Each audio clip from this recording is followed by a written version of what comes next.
A Christmas Carol by Charles Dickens. Stave 2. First of the Three Spirits.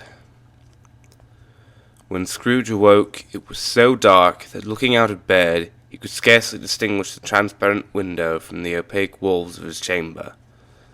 He was endeavouring to pierce the darkness with his ferret eyes, when the chimes of a neighbouring church struck the 4 quarters, so he listened for the hour. To his great astonishment, the heavy bell went on from 6 to 7, and from 7 to 8, and regularly up to 12, then stopped. 12! It was past 2 when he went to bed. The clock was wrong. An icicle must have got into the works. 12! He touched the spring of his repeater to correct this most preposterous clock. Its rapid little pulse beat 12, and stopped. "Why, it isn't possible," said Scrooge, "that I could have slept through a whole day and far into another night. It isn't possible that anything has happened to the sun, and this is 12 at noon." The idea being an alarming one, he scrambled out of bed, and groped his way to the window. He was obliged to rub the frost off with the sleeve of his dressing gown before he could see anything, and could see very little then. All he could make out was that it was still very foggy, and extremely cold, and that there was no noise of people running to and fro, and making a great stir, as there unquestionably would have been if night had beaten off bright day and taken possession of the world. This was a great relief, because 3 days after sight of this first of exchange paid to Mr. Ebenezer Scrooge, or his order, and so forth, would have become a mere United States security if there were no days to count by. Scrooge went to bed again, and thought and thought and thought it over and over and over, and could make nothing of it. The more he thought, the more perplexed he was, and the more he endeavoured not to think, the more he thought. Marley's ghost bothered him exceedingly. Every time he resolved within himself, after mature inquiry, that it was all a dream, his mind flew back again, like a strong spring released, to its first position, and presented the same problem to be worked all through. Was it a dream or not? Scrooge lay in this state until the time had gone 3 quarters more, when he remembered, on a sudden, that the ghost had warned him of a visitation when the bell tolled 1. He resolved to lie awake until the hour was past, and considering that he could no more go to sleep than go to heaven, this was perhaps the wisest resolution in his power. A quarter was so long that he was more than once convinced he must have sunk into a doze unconsciously, and missed the clock. At length it broke upon his listening. "Ding dong! 1/4 past," said Scrooge, counting. "Ding dong!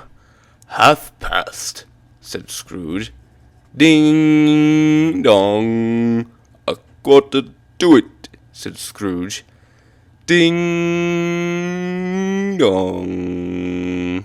The hour itself," said Scrooge, triumphantly, "and nothing else." He spoke before the hour bell sounded, which it now did with a deep, dull, hollow, melancholy 1. Light flashed up in the room upon the instant, and the curtains of his bed were drawn. The curtains of his bed were drawn aside, I tell you, by a hand. Not the curtains at his feet, nor the curtains at his back, but those to which his face was addressed. The curtains of his bed were drawn aside, and Scrooge, starting up into a half-recumbent attitude, found himself face to face with the unearthly visitor who drew them, as close to it as I am now to you, and I am standing in the spirit at your elbow. It was a strange figure, like a child, yet not so like a child, as like an old man, viewed through some supernatural medium, which gave him the appearance of having receded from the view, and being diminished to a child's proportions. Its hair, which hung about its neck and down its back, was white, as if with age, and yet the face had not a wrinkle in it, and the tenderest bloom was on the skin. The arms were very long and muscular, the hands the same, as if its hold were of uncommon strength. Its legs and feet, most delicately formed, were, like those upper members, bare. It wore a tunic of the purest white, and round its waist was bound a lustrous belt, the sheen of which was beautiful. It held a branch of fresh green holly in its hand, and, in singular contradiction of that wintry emblem, had its dress trimmed with summer flowers. But the strangest thing about it was, that from the crown of its head there sprung a bright, clear jet of light, by which all this was visible, and which was, doubtless, the occasion of its using in its duller moments a great extinguisher for a cap, which it now held under its arm. Even this, though, when Scrooge looked at it with increasing steadiness, was not its strangest quality.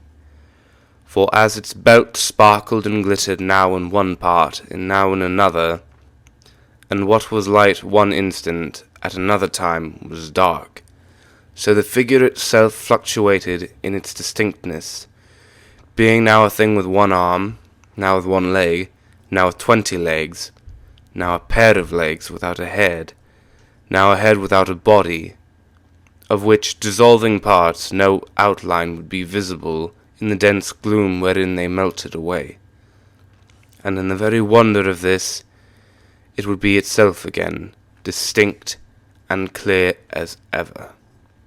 "Are you the spirit, sir, whose coming was foretold to me?" asked Scrooge. "I am." The voice was soft and gentle, singularly low, as if instead of being so close beside him, it were at a distance. "Who and what are you?" Scrooge demanded. "I am the ghost of Christmas past." "Long past?" inquired Scrooge, observant of its dwarfish stature. "No, your past." Perhaps Scrooge could not have told anybody why, if anybody could have asked him, but he had a special desire to see the spirit in his cap, and begged him to be covered. "What!" exclaimed the ghost. "Would you so soon put out with worldly hands the light I give? Is it not enough that you are one of those whose passions made this cap, and forced me through whole trains of years to wear it low upon my brow?" Scrooge reverently disclaimed all intention to offend, or any knowledge of having wilfully bonneted the spirit at any period of his life. He then made bold to inquire what business brought him there. "Your welfare," said the ghost. Scrooge expressed himself much obliged, but could not help thinking that a night of unbroken rest would have been more conducive to that end. The spirit must have heard him thinking, for it said immediately, "Your reclamation, then. Take heed." It put out its strong hand as it spoke, and clasped him gently by the arm. "Rise and walk with me." It would have been in vain for Scrooge to plead that the weather and the hour were not adapted to pedestrian purposes, that bed was warm, and the thermometer a long way below freezing, that he was clad but lightly in his slippers, dressing-gown, and nightcap, and that he had a cold upon him at that time. The grasp, though gentle as a woman's hand, was not to be resisted. He rose, but finding that the spirit made towards the window, clasped his robe in supplication. "I am mortal," Scrooge remonstrated, "and liable to fall." "Bear but a touch of my hand, there," said the spirit, laying it upon his heart. "And you shall be upheld in more than this." As the words were spoken, they passed through the wall and stood upon an open country road, with fields on either hand. The city had entirely vanished. Not a vestige of it was to be seen. The darkness and the mist had vanished with it, for it was a clear, cold winter day, with snow upon the ground. "Good heaven!" said Scrooge, clasping his hands together as he looked about him. "I was bred in this place. I was a boy here." The spirit gazed upon him mildly. Its gentle touch, though it had been light and instantaneous, appeared still present to the old man's sense of feeling. He was conscious of 1,000 odors floating in the air, each one connected with 1,000 thoughts and hopes and joys and cares long, long forgotten. "Your lip is trembling," said the ghost. "And what is that upon your cheek?" Scrooge muttered, with an unusual catching in his voice, that it was a pimple, and begged the ghost to lead him where he would. "You recollect the way?" inquired the spirit. "Remember it!" cried Scrooge with fervour. "I could walk it blindfold." "Strange you have forgotten it for so many years," observed the ghost. "Let us go on." They walked along the road, Scrooge recognizing every gate and post and tree, until a little market town appeared in the distance, with its bridge, its church, and winding river. Some shaggy ponies now were seen trotting towards them, with boys upon their backs, who called to other boys in country gigs and carts, driven by farmers. All these boys were in great spirits, and shouted to each other, until the broad fields were so full of merry music, that the crisp air laughed to hear it. "These are but shadows of the things that have been," said the ghost. "They have no consciousness of us." The jocund travellers came on, and as they came, Scrooge knew and named them every one. Why was he rejoiced beyond all bounds to see them? Why did his cold eye glisten and his heart leap up as they went past? Why was he filled with gladness when he heard them give each other Merry Christmas, as they parted at crossroads and byways for their several homes? What was Merry Christmas to Scrooge? Out of a Merry Christmas, what good had it ever done him? "The school is not quite deserted," said the ghost. "A solitary child, neglected by his friends, is left there still."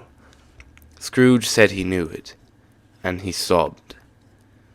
They left the high road by a well-remembered lane, and soon approached a mansion of dull red brick, with a little weathercock-surmounted cupola on the roof, and a bell hanging in it. It was a large house, but one of broken fortunes, for the spacious offices were little used. Their walls were damp and mossy, their windows broken and their gates decayed. Fowls clucked and strutted in the stables, and the coach-houses and sheds were overrun with grass.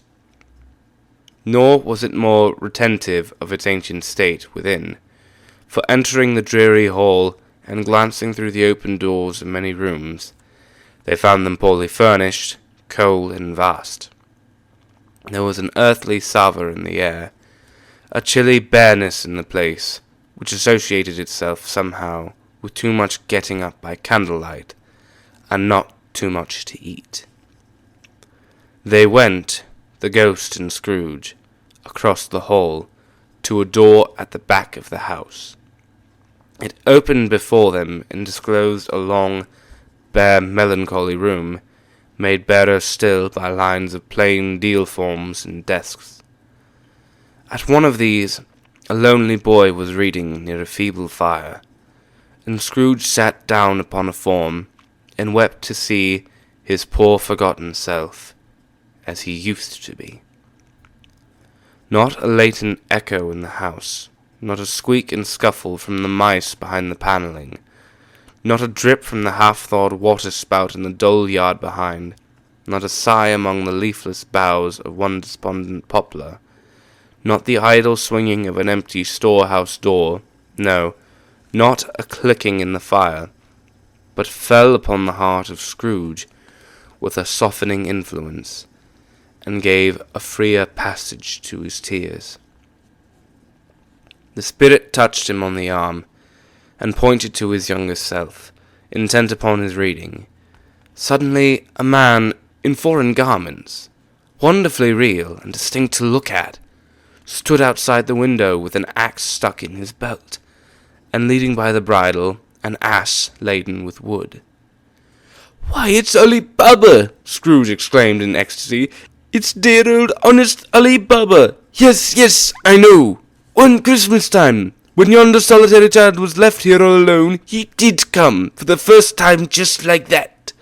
Poor boy! And Valentine," said Scrooge, "and his wild brother, Orson, there they go!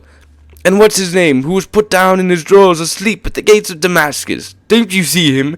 And the Sultan's groom turned upside down by the genie. There he is upon his head. Serve him right. I'm glad of it. What business had he to be married to the princess?" To hear Scrooge expending all the earnestness of his nature on such subjects, in a most extraordinary voice between laughing and crying, and to see his heightened and excited face, would have been a surprise to his business friends in the city, indeed. "There's the parrot!" cried Scrooge. "Green body and yellow tail, with a thing like lettuce growing out of the top of his head. There he is! Poor Robinson Crusoe, he called him, when he came home again after sailing round the island. Poor Robinson Crusoe! Where have you been, Robin Crusoe? The man thought he was dreaming, but he wasn't. It was the parrot, you know. There goes Friday running for his life to the little creek. Halloo! Hoop! Halloo!" Then, with a rapidity of transition very foreign to his usual character, he said, in pity of his former self, "Poor boy," and cried again. "I wish," Scrooge muttered, putting his hand in his pocket and looking about him, after drying his eyes with his cuff, "but it's too late now." "What is the matter?" asked the spirit. "Nothing," said Scrooge. "Nothing. There was a boy singing a Christmas carol at my door last night. I should like to have given him something, that's all."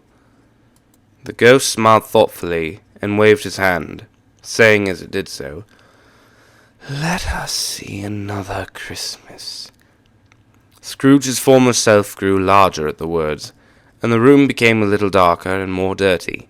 The panels shrunk, the windows cracked, fragments of plaster fell out of the ceiling, and the naked laths were shown instead. But how all this was brought about, Scrooge knew no more than you do. He only knew that it was quite correct, that everything had happened so, that there he was alone again, when all the other boys had gone home for the jolly holidays. He was not reading now, but walking up and down despairingly. Scrooge looked at the ghost, and with a mournful shaking of his head, glanced anxiously toward the door. It opened, and a little girl, much younger than the boy, came darting in, and putting her arms about his neck and often kissing him, addressed him as her dear brother. "I've come to bring you home, dear brother," said the child, clapping her tiny hands and bending down to laugh. "To bring you home, home, home." "Home, little Fan," returned the boy. "Yes," said the child, brimful of glee. "Home, for good and all, home for ever and ever. Father is so much kinder than he used to be, that home's like heaven. He spoke so gently to me one dear night when I was going to bed, that I was not afraid to ask him once more if you might come home. And he said, yes, you should, and sent me in a coach to bring you. And you're to be a man," said the child, opening her eyes, "and are never to come back here, but first we're to be together all the Christmas long, and have the merriest time in all the world." "You are quite a woman, little Fan," exclaimed the boy. She clapped her hands and laughed, and tried to touch his head, but being too little, laughed again, and stood on tiptoe to embrace him. Then she began to drag him in her childish eagerness towards the door, and he, nothing loath to go, accompanied her. A terrible voice in the hall cried, "Bring down Master Scrooge's box there!" And in the hall appeared the schoolmaster himself, who glared on Master Scrooge with a ferocious condescension, and threw him into a dreadful state of mind by shaking hands with him. He then conveyed him and his sister into the veriest old well of a shivering best parlour that ever was seen, where the maps upon the wall and the celestial and terrestrial globes in the windows were waxy with cold. Here he produced a decanter of curiously light wine, and a block of curiously heavy cake, and administered instalments of those dainties to the young people, at the same time sending out a meagre servant to offer a glass of something to the postboy, who answered that he thanked the gentleman, but if it was the same tap as he had tasted before, he had rather not. Master Scrooge's trunk being by this time tied on to the top of the chaise, the children bade the schoolmaster good-bye right willingly, and getting into it drove gaily down the garden sweep, the quick wheels dashing the hoarfrost and snow from off the dark leaves of the evergreens like spray. "Always a delicate creature, whom a breath might have withered," said the ghost, "but she had a large heart." "So she had," cried Scrooge. "You're right. I will not gainsay the spirit. God forbid." "She died a woman," said the ghost, "and had, as I think, children." "One child," Scrooge returned. "True," said the ghost. "Your nephew." Scrooge seemed uneasy in his mind, and answered briefly, "Yes." Although they had but that moment left the school behind them, they were now in the busy thoroughfares of a city, where shadowy passengers passed and repassed, where shadowy carts and coaches battled for the way, and all the strife and tumult of a real city were. It was made plain enough, by the dressing of the shops, that here too it was Christmas time again, but it was evening, and the streets were lighted up. The ghost stopped at a certain warehouse door, and asked Scrooge if he knew it. "Know it?" said Scrooge. "Was I apprenticed here?" They went in, at sight of an old gentleman in a Welsh wig, sitting behind such a high desk that if he had been 2 inches taller, he must have knocked his head against the ceiling. Scrooge cried in great excitement, "Why, it's old Fezziwig! Bless his heart! It's Fezziwig alive again!" Old Fezziwig laid down his pen, and looked up at the clock, which pointed to the hour of 7. He rubbed his hands, adjusted his capacious waistcoat, laughed all over himself, from his shoes to his organ of benevolence, and called out in a comfortable, oily, rich, fat, jovial voice, "Yo-ho there! Ebenezer! Dick!" Scrooge's former self, now grown a young man, came briskly in, accompanied by his fellow prentice. "Dick Wilkins, to be sure," said Scrooge to the ghost. "Bless me, yes, there he is. He was very much attached to me, was Dick. Poor Dick, dear, dear." "Yo-ho, my boys," said Fezziwig. "No more work tonight. Christmas Eve, Dick. Christmas, Ebenezer. Let's have the shutters up," cried old Fezziwig with a large clap of his hands, "before a man can say Jack Robinson." You wouldn't believe how those two fellows went at it. They charged into the street with the shutters, 1, 2, 3, had 'em up in their places, 4, 5, 6, barred 'em and pinned 'em, 7, 8, 9, and came back before you could have got to 12, panting like racehorses. "Hilly-ho!" cried old Fezziwig, skipping down from the high desk with wonderful agility. "Clear away, my lads, and let's have lots of room here. Hilly-ho, Dick! Cheer up, Ebenezer!" Clear away. There was nothing they wouldn't have cleared away, or couldn't have cleared away, with old Fezziwig looking on, and was done in a minute. Every movable was packed off, as if it were dismissed from public life forevermore. The floor was swept and watered, the lamps were trimmed, fuel was heaped upon the fire, and the warehouse was as snug and warm and dry and bright a ballroom as you would desire to see upon a winter's night. In came a fiddler with a music book, and went up to the lofty desk and made an orchestra of it, and tuned like 50 stomach aches. In came Mrs. Fezziwig, one vast substantial smile. In came the 3 Miss Fezziwigs, beaming and lovable. In came the 6 young followers whose hearts they broke. In came all the young men and women employed in the business. In came the housemaid with her cousin, the baker. In came the cook with her brother's particular friend, the milkman. In came the boy from over the way, who was suspected of not having board enough from his master, trying to hide himself behind the girl from next door, but one who was proved to have had her ears pulled by her mistress. In they all came, one after another, some shyly, some boldly, some gracefully, some awkwardly, some pushing, some pulling. In they all came, anyhow and everyhow. Away they all went, 20 couples at once, hands half round and back again the other way, down the middle and up again, round and round in various stages of affectionate grouping.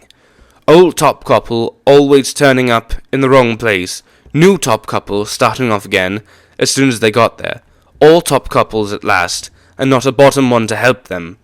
When this result was brought about, old Fezziwig, clapping his hands to stop the dance, cried out, "Well done!" and the fiddler plunged his hot face into a pot of porter, especially provided for that purpose. Scorning rest upon his reappearance, he instantly began again, though there were no dancers yet, as if the other fiddler had been carried home, exhausted, on a shutter, and he were a brand new man, resolved to beat him out of sight or perish. There were more dancers, and there were forfeits and more dancers, and there was cake, and there was negus, and there was a great piece of cold roast, and there was a great piece of cold boiled, and there were mince pies and plenty of beer. But the great effect of the evening came after the roast and boiled, when the fiddler, an artful dog, mind, the sort of man who knew his business better than you or I could have told it to him, struck up Sorority di Covale. Then old Fezziwig stood out to dance with Mrs. Fezziwig. Top couple, too, with a good stiff piece of work cut out for them, 3 or 4 and 20 pair of partners, people who were not to be trifled with, people who would dance and had no notion of walking.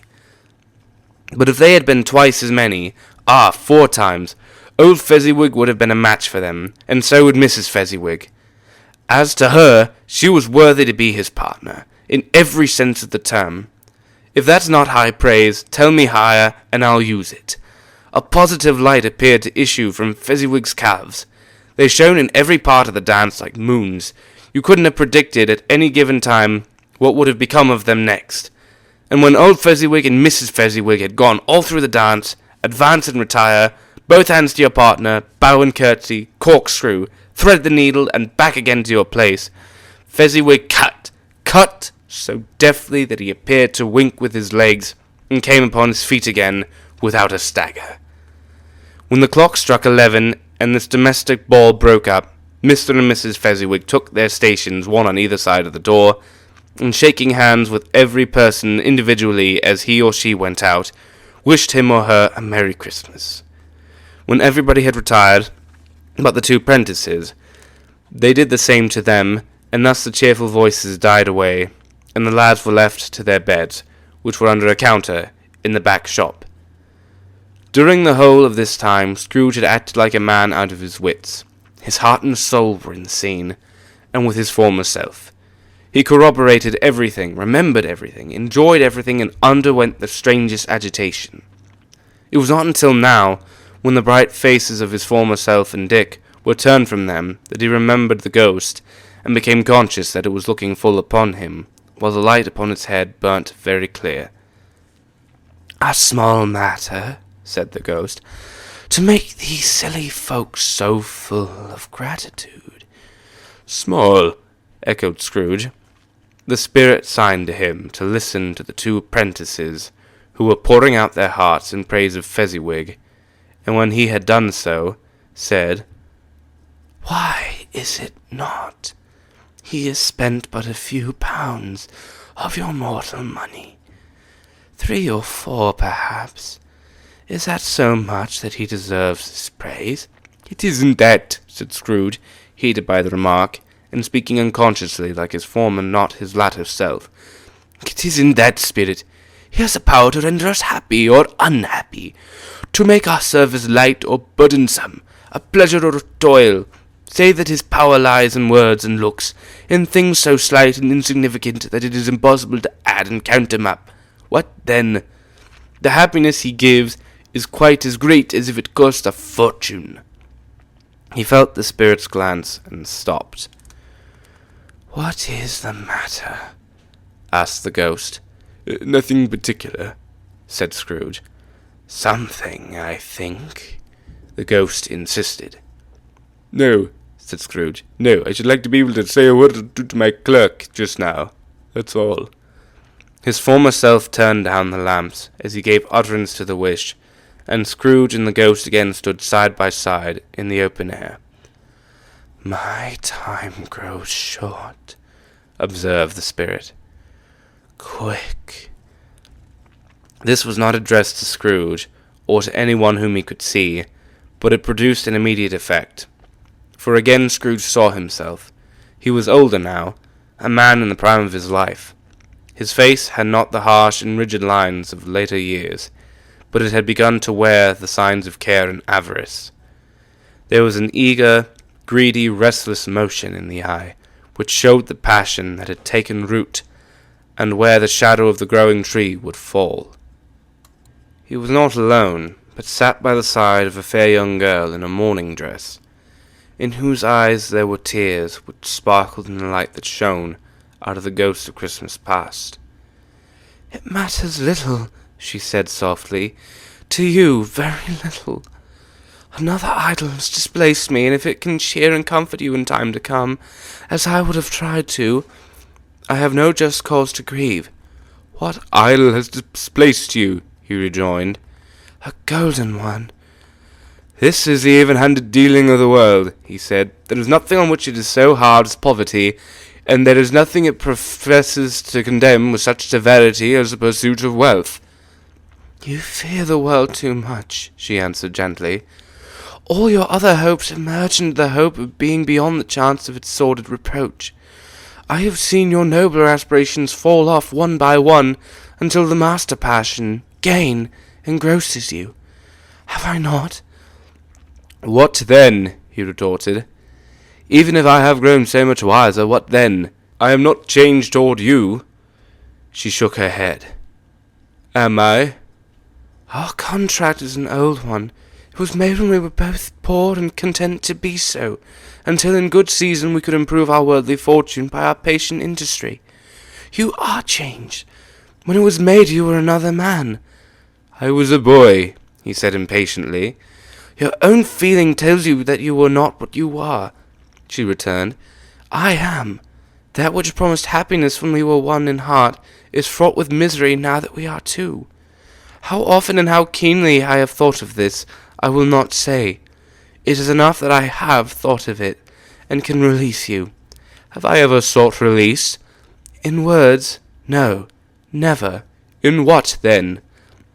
In a changed nature, in an altered spirit, in another atmosphere of life, another hope as its great end, in everything that made my love of any worth or value in your sight.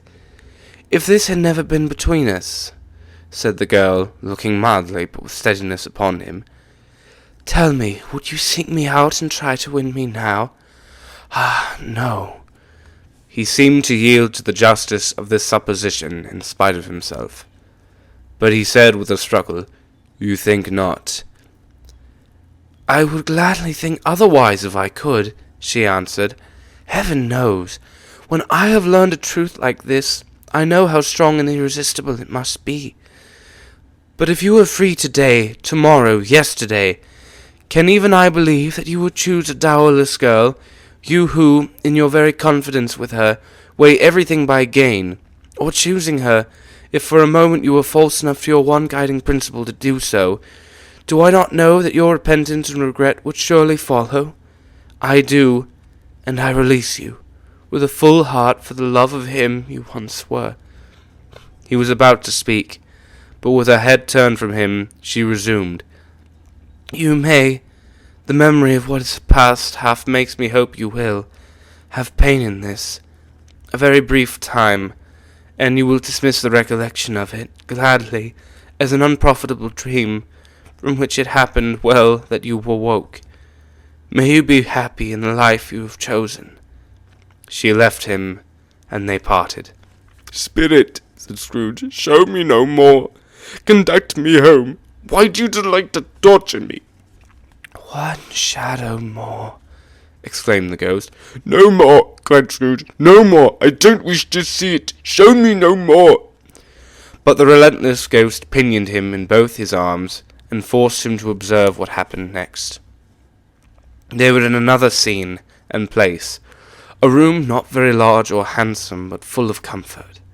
Near to the winter fire sat a beautiful young girl, so like that last that Scrooge believed it was the same, until he saw her, now a comely matron, sitting opposite her daughter. The noise in this room was perfectly tumultuous, for there were more children there than Scrooge in his agitated state of mind could count, and unlike the celebrated herd in the poem, they were not 40 children conducting themselves like one, but every child was conducting itself like 40. The consequences were uproarious beyond belief, but no one seemed to care. On the contrary, the mother and daughter laughed heartily, and enjoyed it very much, and the latter, soon beginning to mingle in the sports, got pillaged by the young brigands most ruthlessly. What would I have not given to be one of them, though I never could have been so rude? No, no, I wouldn't for the wealth of all the world have crushed that braided hair and torn it down, and for the precious little shoe I wouldn't have plucked it off, God bless my soul, to save my life. As to measuring her waist in sport, as they did, bold young brood, I couldn't have done it. I should have expected my arm to have grown round it for a punishment, and never come straight again.